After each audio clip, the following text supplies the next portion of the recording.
This is Travis Wayne Goodsell, and it's another Catholic Sabbath day, and I thought it was necessary to do a post about how Martin Luther, uh, the Protestant reformer, uh, was a symbol of the LDS's version of the Jewish Messiah, or the Christian's man-child from Revelation chapter 12,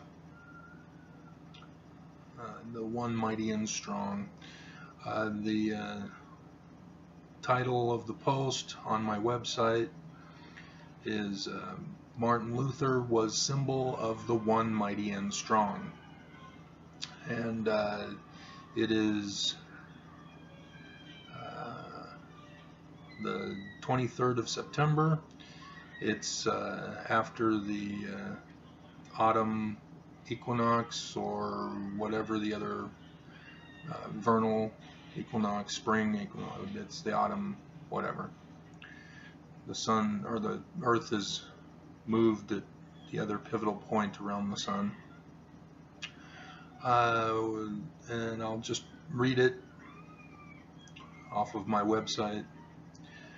Mormons claim they know and understand symbolism, yet despite all the scriptures and all the historical figures, Mormons don't make the distinction or the prophetic interpretation. Martin Luther started the Protestant Revolution. He criticized his born and raised in church and his church leaders. He made a better translation of the Bible in German, and upon his death, his movement was transformed into a church. No hands were laid upon his head, giving him authority. He just was enlightened about the corruption of the Catholic Church and inspired to find a better truth from a better translation of Scripture. In Revelation 12, it speaks of a future time, during the last days, when there will be an event on earth symbolized by the stellar sign described. A woman, the Church of Jesus, without Jesus and his authority to run it. The woman being without husband and pregnant. A male child from this woman who is to rule the world. With Jesus gone and his church run by corruption and no authority, out of it will come one who will restore the kingdom of Jesus. It is not to be interpreted as Martin Luther, because of the date associated with the stellar signs. The birth occurred in 2017, though I have to clarify, because you don't see on my website the quotes. Birth does not actually mean that's when he was to be born. That's when he was to emerge, to take back the kingdom and fight the dragon. The Jews have been waiting for such a person, but do not accept the New Testament or the book of Revelation, and thus the Jews do not know of the date when their Messiah will come, though with their return to Jerusalem they have known it is close.